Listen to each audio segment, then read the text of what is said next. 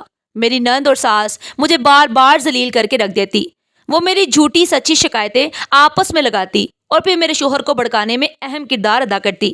میں حیران تھی کہ سب کیا ہو رہا تھا۔ وہ پیار محبت، وہ خلوص جو شادی کے شروع کے دنوں میں میری ساس کا تھا، وہ کہاں چلا گیا؟ میرے دل میں ایک عجیب سا خلا تھا جو وقت کے ساتھ مزید بڑھتا جا رہا تھا۔ ہر دن کے ساتھ میری پریشانیوں میں اضافہ ہو رہا تھا۔ ساس نندوں کی تو خیر پھر بھی کوئی بات نہ تھی، مگر میرا شوہر بھی میرے خلاف ہو گیا تھا۔ میری نند نہ جانے اسے کیا کیا شکایتیں لگاتی رہتی اور میری ساس بالکل میری طرفداری نہ کرتی۔ میری ساس ایک منافق عورت تھی جو میرے منہ پر تو اچھی بنی رہتی، مگر میری غیر موجودگی میں میری نند سے میری برائیاں کرتی اور میرے شوہر کو بھی بھڑکاتی۔ میں ان سب کی سازشوں کا شکار ہو کر رہ گئی تھی۔ میں کس طرح اپنے آپ کو بچا پاتی؟ مجھے کچھ سمجھ نہ آتا۔ میں نے اپنے دل میں ہی ساری باتیں چھپا رکھی تھی۔ میں نے اپنے شوہر کو بھی کبھی ساس نندوں کی سازشوں کے بارے میں کچھ نہ بتایا۔ ویسے بھی انہیں بتانے کا کوئی فائدہ نہ تھا۔ وہ کون سا میرا یقین کر لیتے؟ وہ کون سا میرا کبھی ساتھ دیتے تھے یا ساتھ دینے کا ارادہ رکھتے تھے؟ میں چپ چاپ سب سہ رہی تھی کیونکہ میں جانتی تھی کہ میرے وجود کی کوئی اہمیت نہیں تھی۔ میری ساس کی طبیعت اچانک خراب ہوئی اور انہیں قدرت نے موقع نہ دیا۔ وہ خاموشی سے چل بسی تھیں۔ ان کی موت پر میں بے حد دکھی تھی۔ ان کا رویہ میرے ساتھ جیسا بھی ہو، میں نے ہمیشہ ان میں ممتا کھوجنا چاہی تھی۔ ماں کے بعد میں نے ان کو ہی اپنی ماں سمجھا تھا۔ یہ اور بات تھی کہ انہوں نے مجھے کبھی بیٹی نہ سمجھا، مگر انہوں نے مجھے شادی کے شروع دنوں میں جو پیار دیا تھا وہی میری زندگی کا سب سے حسین اور خوبصورت ترین وقت تھا، کیونکہ مجھے ان کے علاوہ کبھی کسی نے زندگی میں اتنا پیار نہ دیا۔ لہٰذا میں اپنی ساس کے جنازے پر پھوٹ پھوٹ کر رو رہی تھی۔ میرے شوہر اور نندیں بھی غم سے نڈال تھیں۔ ساس کی اچانک موت پر ہم سبھی دکھی تھے، مگر مشکل وقت گزر گیا تھا۔ گھر کے کام تو پہلے ہی میرے ذمہ تھے۔ شادی شدہ نندیں مجھے ہدایت دے کر اپنے اپنے گھروں کو چلی گئی اور ایک کنواری نند گھر میں رہ گئے۔ میری شادی شدہ نندوں نے میرے شوہر کو کافی نصیحت کی تھی کہ اماں کا 40واں ہوتے ہی عائشہ کی بھی شادی کر کے اس کو اس کے گھر کا کر دینا، ورنہ ہمیں اس کی فکر لگی رہے گی۔ ساس کے مرتے ہی ان کی جگہ میری نند نے سنبھال لی تھی۔ میری نند کو تو پہلے ہی مجھ سے بیٹھ تھا، اب اسے آزادی مل گئی تھی۔ اسے سمجھانے والا کوئی نہ رہا تھا۔ ساس پھر بھی اس کو کسی نہ کسی طرح نرم کر لیا کرتی، مگر اب تو وہ دندناتی ہوئی پورے گھر میں پھرتی۔ میں ہر ممکن کوشش کرتی کہ میں اسے خوش رکھ سکوں، مگر وہ کسی بھی حالت میں خوش نہ ہوتی۔ میری نند نے مجھے تنگ کرنے اور پریشان کرنے میں کوئی کسر نہ رکھی تھی۔ زیادہ پریشانی کی بات تو یہ تھی کہ میرا شوہر میرے ساتھ نہ کھڑا تھا۔ وہ اس کی چھوٹی چھوٹی باتوں پر کان دھرتا اور مجھ پر غصہ کرتا، مجھے اتنا ذلیل کر دیتا، جبکہ نند مسکراتی رہتی۔ میں جب اپنے شوہر سے ذلیل ہو کر باورچی خانے میں جاتی تو میری نند بھی مجھے باتیں سنانا شروع کر دیتی۔ اماں نے تمہیں بہت غلط چنا، تم اس گھر کی بہو بننے کے لائق ہی نہ تھی۔ میری نند مجھے کہتی تو میں چپ چاپ آنسو بہاتی رہتی۔ میں کیا بتاتی کہ اس کی ماں نے میرا رشتہ لینے کے لیے میرے ماموں کے گھر کی دہلیز پکڑ لی تھی اور کئی سالوں تک انتظار کیا تھا۔ اس کے بعد میں بہو بن کر اس گھر میں آئی تھی، مگر میری قدر اور اہمیت کسی نے نہ کی تھی۔ میں اپنے شوہر کو خوش کرنے کی کوشش کرتی، مگر نہ جانے ان کو کیا ہو گیا تھا کہ وہ میری کسی بات پر اعتبار ہی نہ کرتے۔ میری نند نے ان کو اتنا بھڑکا دیا کہ اب ان کی نظر میں میری کوئی اہمیت نہ رہی تھی۔ میں نے بہت کوشش کی کہ میں شوہر کو مجھ پر ہاتھ اٹھانے کا موقع نہ ملے، مگر میں ناکام ہو گئی اور میری نند اپنی سازشوں میں کامیاب ہو گئی۔ میرے شوہر نے مجھ پر ہاتھ اٹھانا شروع کر دیا۔ میری نند میرے شوہر کے دفتر سے آتے ہی جھوٹی سچی شکایتیں لگا کر پیش کرتی اور وہ مجھ پر ہاتھ اٹھاتی۔ میں ان کی منتیں کرتی رہ جاتی۔ وہ مانی کا رویہ میرے ساتھ جتنا مرضی برا تھا، مگر انہوں نے آج تک کبھی مجھ پر ہاتھ نہ اٹھایا تھا۔ ماموں نے خاموشی اختیار کر رکھی تھی۔ انہوں نے تو کبھی مجھے برا بلا بھی نہ کہا تھا، پر ان کا قصور اتنا تھا کہ وہ ہر معاملے میں ممانی کا ساتھ دیا کرتے اور میرے لیے شفقت نہ کرتے، مگر ان دونوں میں سے کسی نے بھی کبھی مجھ پر ہاتھ نہ اٹھایا تھا۔ میں اپنے شوہر کے ہاتھوں پٹتی تو مجھے بہت رونا آتا، مگر میرے بس میں کچھ نہ تھا۔ میرا دل چاہتا کہ میں اس گھر سے بھاگ جاؤں، لیکن میں بھاگ کر کہاں جاتی؟ میں بے سہارا تھی، میرے پاس کسی کا آسرا نہ تھا۔ میں بڑے دنوں بعد ماموں سے ملنے گئی تھی۔ میں چاہتی تھی کہ میں ایک بار ان سے بات کر لوں کہ میں اپنے شوہر کی روز بروز مار کھا کر تنگ آ گئی تھی۔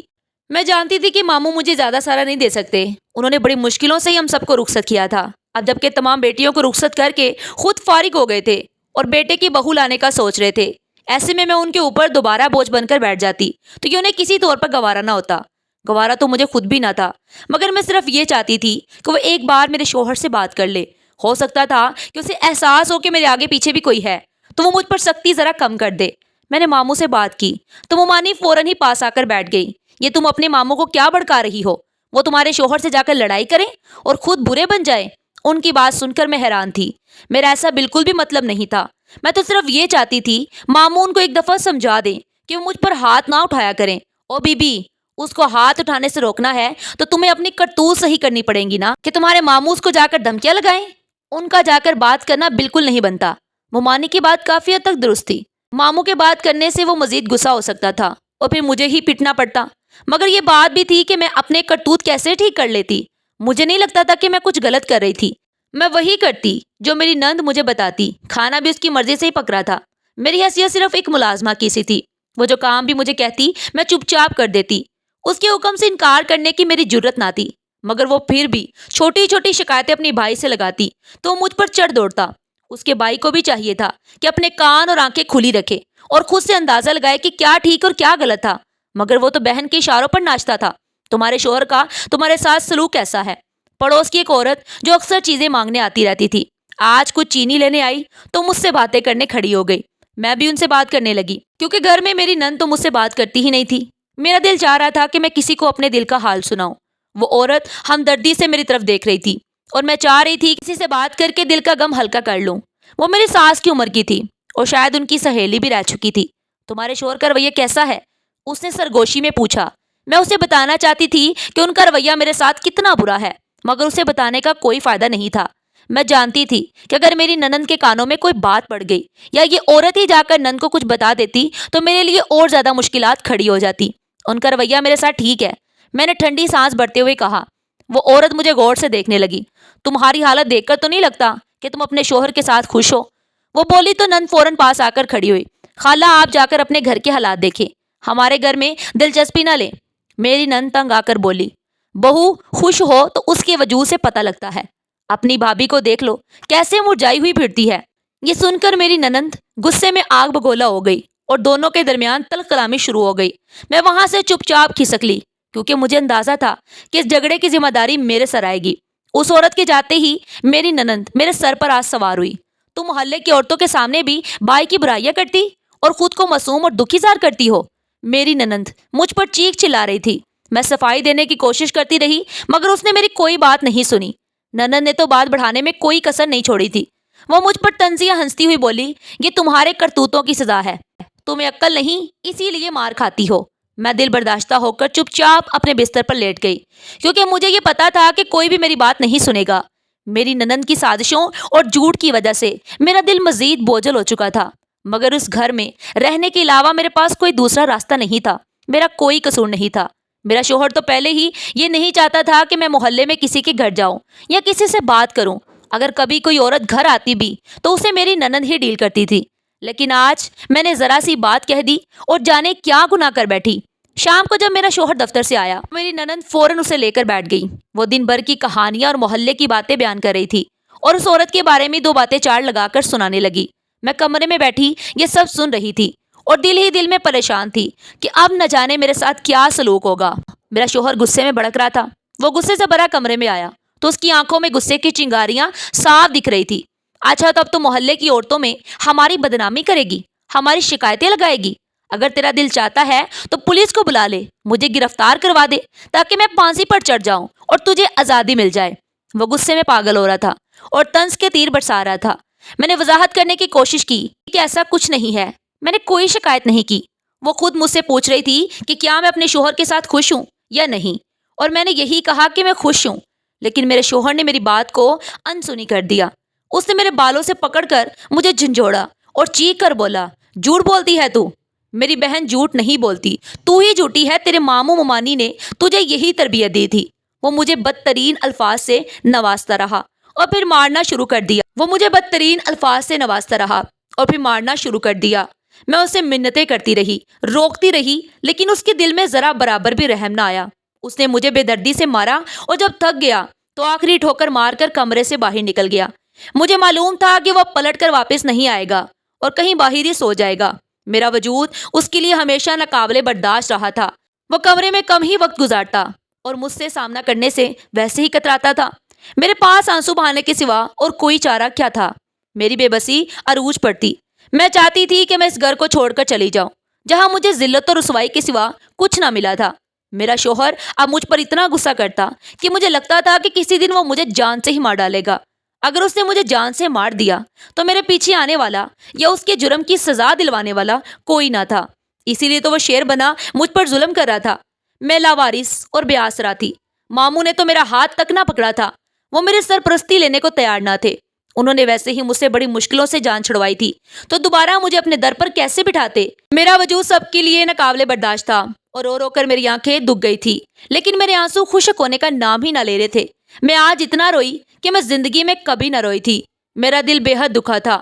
مجھے بلا وجہ ہی سزا کا حقدار ٹھہرایا گیا تھا، جبکہ میری غلطی بھی کوئی نہ تھی۔ میری ننند اور شوہر کو اللہ ہی پوچھے گا۔ میں بے بسی سے کروٹ پر کروٹ بدل رہی تھی۔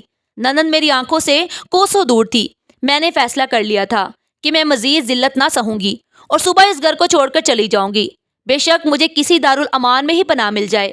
میں نے سن رکھا تھا کہ بہت سے ادارے ایسے ہیں جہاں خواتین کو سہارا دیا جاتا ہے، وہاں کم از کم مجھے مار تو نہ سہنی پڑے گی۔ میں نوکروں کی طرح کام یہاں بھی کرتی ہوں تو وہاں بھی کر لوں گی۔ مجھے سکون کی زندگی چاہیے تھی۔ میں یہ بے قدری کی زندگی گزار کر بالکل تھک گئی تھی۔ میں رات بھوکی سوئی تھی۔ صبح میری آنکھ کھلی تو مجھے شدید بھوک لگ رہی تھی، مگر باورچی خانے میں جانے کی میری ہمت نہ تھی۔ میں نے اٹھ کر اپنے 2-4 کپڑے ایک تھیلے میں ڈالے اور چپکے سے کمرے سے باہر نکلنے کی کوشش کی۔ میں نے سوچا کہ اگر ننند کے لیے ناشتہ نہ بنایا تو وہ جلدی جاگ جائے گی اور گھر سے جانے کا پتہ چل جائے گا۔ اگر انہیں معلوم ہو جاتا تو وہ مجھے جانے نہ دیتے۔ میں نے دروازے کی طرف جانا چاہا اور جیسے ہی کنڈی کھولی تو پیچھے سے مجھے اپنی ننند کی آواز سنائی دی۔ کیا کر رہی ہو تم؟ کہاں جا رہی ہو؟ میں نے مڑ کر دیکھا تو وہ حیرت سے مجھے اور میرے ہاتھ میں پکڑے ہوئے تھیلے کو دیکھ رہی تھی۔ تم کیا اپنے عاشق کے ساتھ بھاگ رہی ہو اور ہمارے گھر سے کیا کچھ چرا کر لے جا رہی ہو؟ وہ تیز قدموں سے میری طرف بڑھی اور فوراً میرا تھیلا چھین کر کھول دیا۔ میرے سارے کپڑے اور سامان زمین پر بکھر گئے۔ تھیلے میں صرف میرے کپڑے اور 2-3 چیزیں تھی، اس کے علاوہ کچھ بھی نہ تھا۔ یہ سب کیا ہے؟ تم کہاں جا رہی ہو؟ اس کی حیرت ختم ہونے کا نام ہی نہیں لے رہی تھی۔ میں اسے کیا بتاتی؟ میں چپ چاپ کھڑی رہی۔ اسے فوراً شو مچا کر اپنے بھائی کو بلا لیا۔ نہ جانے یہ اپنے کس عاشق کے لیے گھر چھوڑ کر بھاگ رہی ہے۔ وہ دروازے کے باہر کھڑا تھا، مجھے دیکھ کر بھاگ گیا۔ میں نے حیرت سے اپنی ننند کو دیکھا۔ وہ میرے منہ پر ہی جھوٹ بول کر مجھ پر اتنا گھٹیا الزام لگا رہی تھی۔ کیا بکواس کر رہی ہو؟ تو میں زور سے چیخی تھی۔ میرے چیخنے پر میرے شوہر اور میری نند دونوں نے حیرت سے مجھے دیکھا۔ انہیں مجھ سے رد عمل کی امید نہ تھی۔ انہوں نے تو مجھے بکری سمجھ رکھا تھا، مگر اب حد پار ہو گئی تھی۔ تم مجھ پر الزام نہیں لگا سکتی۔ میں کسی مرد کی خاطر گھر سے نہیں بھاگ رہی۔ اگر مجھے کسی مرد کے ساتھ ہی بھاگنا ہوتا تو بہت پہلے بھاگ جاتی۔ یوں ظلم کی چکی میں روز روز نہ پستی۔ میں زندگی میں پہلی بار اپنے حق کے لیے بولی تھی۔ میرا دل بری طرح گھبرا رہا تھا اور ڈر کے مارے میرا جسم لرز رہا تھا، مگر میں نے پھر بھی ہمت قائم رکھی۔ میری بات سن کر میرا شوہر ایک پل کے لیے ساکت ہو گیا، لیکن پھر اس کے چہرے پر ایک ایسی غضبناکی آئی کہ میرا دل دہل گیا۔ وہ میری کلائی کو مضبوطی سے پکڑ کر چیخا، اب میں تمہیں وہ سبق سکھاؤں گا جو تم زندگی بھر یاد رکھو گی۔ بڑی زبان چلانی آ گئی ہے نا تمہیں؟ شاید یہ حوصلہ تمہارے عاشق نے ہی تمہیں دیا ہے۔ میرے دل پر یہ الفاظ چھریوں کی طرح لگ رہے تھے۔ میں بے بسی سے اپنی صفائی دینے کی کوشش کر رہی تھی۔ میں نے کچھ غلط نہیں کیا، میں تو صرف یہاں سے جانا چاہتی تھی تاکہ اپنی زندگی عزت سے گزار سکوں۔ لیکن میرے شوہر اور ننند کو میری بات سمجھنے کی ضرورت ہی نہیں تھی۔ وہ اپنی ہی دنیا میں مگن تھے جہاں میں صرف غلط تھی۔ تم اس گھر سے تب جاؤ گی جب میں چاہوں گا۔ جب تک میں تمہیں اجازت نہ دوں تم کہیں نہیں جا سکتی۔ اب میں آپ کی اجازت کا انتظار نہیں کروں گی۔ میں انسان ہوں، کوئی غلام نہیں۔ چھوڑے مجھے یہاں رہنے کی ضرورت نہیں، جہاں میری عزت اور خودداری کا کوئی مقام نہیں۔ میری بات سن کر وہ تھوڑی دیر کے لیے خاموش ہو گئے۔ میں تمہیں ایسی جگہ پہنچاتا ہوں جہاں تمہیں کسی اور کے سہارے کی ضرورت ہی نہ پڑے گی۔ اس نے مجھے گھسیٹتے ہوئے باورچی خانے کی طرف لے جانا شروع کر دیا۔ میں اپنے پوری طاقت سے خود کو چھڑانے کی کوشش کی، لیکن اس کی گرفت بہت سخت تھی۔ میرا دل زور زور سے دھڑک رہا تھا اور مجھے سمجھ نہیں آ رہا تھا کہ وہ کیا کرنے والا ہے۔ باورچی خانے میں پہنچ کر اس نے چولہے کو آن کیا۔ تیرا ناپاک وجود میں جلا دوں گا۔ تجھے سکون چاہیے تو لے، میں تجھے ہمیشہ کے لیے سکون دے دیتا ہوں۔ اب تیری زبان ہمیشہ کے لیے بند ہو جائے گی۔ میں خوف سے کانپنے لگی اور روتی ہوئی منتیں کرنے لگی، خدا کے لیے ایسا نہ کرے۔ میں نے کچھ غلط نہیں کیا، میں صرف اپنی عزت کے لیے یہ گھر چھوڑنا چاہتی ہوں۔ لیکن اس کے دل میں رحم کا ایک بھی قطرہ نہیں تھا۔ وہ چولہے کی طرف اشارہ کرتے ہوئے بولا، یہی تیرا انجام ہونا چاہیے۔ ایسی عورت کو جینے کا کوئی حق نہیں جو اپنے شوہر اور خاندان کی عزت خراب کرے۔ اسی دوران میری ننند بھی باورچی خانے میں آ گئی اور تماشائی بن کر سب دیکھنے لگی۔ وہ ایک لفظ بھی نہ بولی، بلکہ اس کے چہرے پر ایک عجیب سی خوشی تھی، جیسے وہ ظلم کا مزہ لے رہی ہو۔ اگر تم مجھے زندہ جلانا چاہتے ہو تو جلاؤ، لیکن یاد رکھو اللہ سب کچھ دیکھ رہا ہے، وہ ظلم کا حساب ضرور لے گا۔ میری بات سن کر وہ لمحہ بھر کے لیے رکا، لیکن پھر اس کے غصے میں مزید اضافہ ہو گیا۔ اس نے مٹی کا تیل اٹھا کر بوتل کھولی اور مجھے چولہے کے قریب دھکیل کر بوتل میری جانب پھینک دی۔ میں نے خوف کے مارے آنکھیں بند کر لی۔ اگلے ہی لمحے ننند کی دردناک چیخ کی آواز سنائی دی تو میں نے آنکھیں کھولی۔ نہ جانے کیسے آگ کا ایک بڑا شعلہ میری بجائے میری ننند پر جا گرا تھا۔ اس کا جسم ایک لمحے میں شعلوں سے گرا ہوا تھا، وہ تڑپتے ہوئے زمین پر گر گئی۔ میں نے یہ منظر آنکھوں کے سامنے دیکھا تو میرے جسم میں لرزہ آ گیا۔ میں چیختے ہوئے زمین پر گری، اپنی ننند کے جلتے ہوئے جسم کو بچانے کی کوشش کرنے لگی۔ میرے شوہر فوراً آگ بجھانے کے لیے پانی کی بالٹی بھرنے بھاگے۔ میں بھاگ کر اپنے کمرے سے کمبل اٹھا لائی اور میں نے اپنے شوہر کی بالٹی بھر کر لانے سے پہلے ہی اپنی ننند کو کمبل میں لپیٹ دیا۔ اس کی آگ کچھ منٹوں میں ہی بجھ گئی۔ ایمبولینس کو بلاؤ، میں نے اپنے شوہر کو کہا تو وہ گھبراتے ہوئے باہر نکلا اور ایمبولینس کو فون کرنے لگا۔ کچھ ہی دیر میں ایمبولینس آ گئی اور میری ننند کو ہسپتال لے جایا گیا۔ میرا شوہر بھی ساتھ چلا گیا، جبکہ میں گھر میں اکیلی رہ گئی۔ میرے شوہر کو پولیس پکڑ کر لے گئی تھی۔ میرے شوہر نے مجھے فون پر اطلاع دی اور میری منتیں کرنے لگا کہ میں ننند کے پاس چلی جاؤں، کیونکہ اس کی حالت بہت تشویشناک تھی۔ میں فوراً ہسپتال پہنچی۔ میری ننند کی حالت بہت خراب تھی۔ اس کے جسم پر جگہ جگہ زخموں کے نشان تھے اور وہ بے ہوش تھی۔ اس کی حالت بگڑ رہی تھی اور وہ مسلسل تکلیف میں تھی۔ میں اس کی تکلیف کم کرنے کے لیے کچھ بھی نہیں کر سکتی تھی۔ اسے کچھ گھنٹوں میں ہوش آ گیا تو وہ بار بار روتے ہوئے مجھ سے معافی مانگ رہی تھی۔ اس کے آنسو رکنے کا نام نہ لے رہے تھے، جبکہ میں اسے نہ رونے کی تلقین کر رہی تھی، کیونکہ میں جانتی تھی کہ اس کے آنسو اسے مزید تکلیف میں مبتلا کر رہے تھے۔ تم حوصلہ کرو، میں نے کبھی بھی تمہارے لیے نہیں چاہا تھا۔ اگر تمہارا بھائی اتنے غصے میں نہ آتا تو یہ سب کچھ نہ ہوتا۔ میں نے افسوس سے کہا تھا، یہ سب میری ہی غلطی ہے، میں خود ہی اپنی اس حالت کی ذمہ دار ہوں۔ میں نے ہمیشہ اسے بھڑکایا تھا اور اس کے غصے کو ہوا دی تھی۔ میں تمہارے بارے میں غلط باتیں کر کے اس کا دل توڑتی رہی اور اس کو تم سے دور کرنے کی کوشش کرتی رہی۔ میری وجہ سے یہ سب کچھ ہوا۔ نہ میں اس دن بھائی کو بھڑکاتی اور نہ وہ اتنے غصے میں آتا کہ تمہیں جلانے کے لیے باورچی خانے لے جاتا۔ وہ اپنے گناہ کا اعتراف کر رہی تھی۔ اس کی تکلیف دیکھ کر مجھے بہت دکھ ہو رہا تھا اور میں خود کو اس میں شریک محسوس کر رہی تھی۔ میرے دل میں گہرا دکھ تھا۔ ہسپتال والوں نے خود ہی فون کر کے پولیس کو بلا لیا تھا، کیونکہ یہ پولیس کیس تھا۔ شوہر نے پولیس کو بیان دیا کہ اس نے اپنی بیوی کو جلانے کی کوشش کی تھی، مگر غلطی سے اس کی بہن جل گئی۔ پولیس سمیت سبھی میرے شوہر اور ننند کا عبرتناک انجام دیکھ چکے تھے۔ میری ننند کی حالت بہت خراب تھی۔ مجھ سے اس کو اس حالت میں دیکھا نہ جاتا۔ اس کا جتنا روب تھا، اب وہ ہسپتال میں لاغر اور بے بس پڑی میری محتاج تھی۔ وہ بار بار مجھ سے معافی کی طلبگار ہوتی، جبکہ میں نے اسے معاف کر دیا تھا۔ اس کو اتنی کڑی سزا ملی تھی کہ میں مزید اس کے لیے اپنے دل میں نفرت کیا رکھتی۔ میں نے مکافاتی عمل اپنے سامنے ہی دیکھ لیا تھا۔ دنیا والوں نے تو مجھے ہمیشہ اکیلا چھوڑے رکھا، مگر میرے رب نے مجھے اکیلا نہ چھوڑا تھا۔ میرے شوہر کا یہ عمل ہمارے پورے خاندان کی زندگی بدل گیا۔ سب نے اپنی غلطیوں کا خمیازہ بھگت لیا۔ جو دوسروں کے لیے گڑھا کھوتا ہے، آخرکار خود اس میں جا گرتا ہے۔ میں نے اپنی ننند کی خدمت کی اور اس کے ساتھ ہسپتال میں ہی رہی۔ مہینے گزر گئے اور اس کا علاج جاری رہا۔ جب اسے ہسپتال سے ڈسچارج کر دیا گیا تو میں اسے گھر لے آئی۔ اس نے اپنے بھائی کی سزا معاف کر دی تھی۔ میرا شوہر جیل سے گھر آیا، وہ بھی مجھ سے معافی کا طلبگار تھا، مگر میرا دل اس کو معاف کرنے کو نہ مانتا تھا۔ اگر اس دن اپنی بہن کی بجائے مجھے جلا دیتا تو شاید اس کو اتنا افسوس نہ ہوتا جتنا اس کو اپنی بہن کے جلنے کا افسوس ہوا تھا، اور نہ ہی میری ننند کو کوئی فرق پڑتا۔ میں اپنی ننند کو تو معاف کر سکتی تھی، مگر اپنے شوہر کو معاف نہ کر سکتی تھی۔ وہ میرا شوہر تھا، اسے میرا خیال کرنا چاہیے تھا، بلکہ میری ساس اور ننند کے سامنے اسے میری ڈھال بن کے رہنا چاہیے تھا۔ اس نے نہ اپنی ماں کی زندگی میں میرا ساتھ دیا اور نہ ہی ماں کے مرنے کے بعد ایک دن بھی وہ میرے ساتھ رہا۔ اسے تو مجھے بیوی والے کوئی حقوق بھی نہ دیے تھے۔ میری حیثیت گھر میں ملازمہ سے بدتر تھی۔ روز بروز دیکھتا تھا کہ میں اس کی خدمت گزاری میں کوئی کمی نہ آنے دیتی تھی، پھر بھی وہ مار پیٹ سے کام لیتا۔ اس نے مجھ پر کتنے ظلم ڈھائے تھے اور اس کے بعد میری زندگی کا خاتمہ کرنے چلا تھا۔ اپنے انجام کا وہ خود ہی ذمہ دار تھا۔ وہ اپنی سزا بھگت چکا تھا، مگر پھر بھی میں اس کی غلطی معاف کرنے کو تیار نہ تھی۔ میں اب یہاں مزید نہیں رہ سکتی تھی۔ جب تک تم صحت یاب نہیں تھی، میں تمہارے ساتھ تھی۔ اب تم صحت یاب ہو اور اپنے بھائی کا خیال بہتر طریقے سے رکھ سکتی ہو۔ میں نے اپنا فیصلہ سنایا تو میری ننند کی آنکھوں میں آنسو آ گئے۔ اس کا مطلب ہے کہ آپ نے ہمیں معاف نہیں کیا بھابھی؟ میں تمہیں معاف کر چکی ہوں عائشہ، لیکن میں یہاں ایک پل نہیں رہ سکتی۔ میں تمہارے بھائی کے ساتھ گزارا نہیں کر سکتی۔ میں نے اپنے آپ کو مضبوط کرتے ہوئے کہا۔ مجھے بہت غصہ تھا، زندگی میں ہمیشہ سب کو خوش کرنے کی کوشش کی تھی، مگر پھر بھی کوئی مجھ سے خوش نہ ہوا تھا۔ اب تک میں اتنی مضبوط ہو چکی تھی کہ مجھے اپنے آپ کو خوش کرنے کی ضرورت تھی۔ میں یہ چاہتی تھی کہ میں سب سے الگ ہو کر زندگی گزاروں، اور اس کے لیے دارالامان بہترین جگہ تھی۔ میرا شوہر میرے پیروں میں بیٹھ گیا تھا، مگر میں نے نفی میں سر ہلا دیا۔ اس سب کا کوئی فائدہ نہیں، آپ ایسا نہ کریں، میں یہاں نہیں رکوں گی۔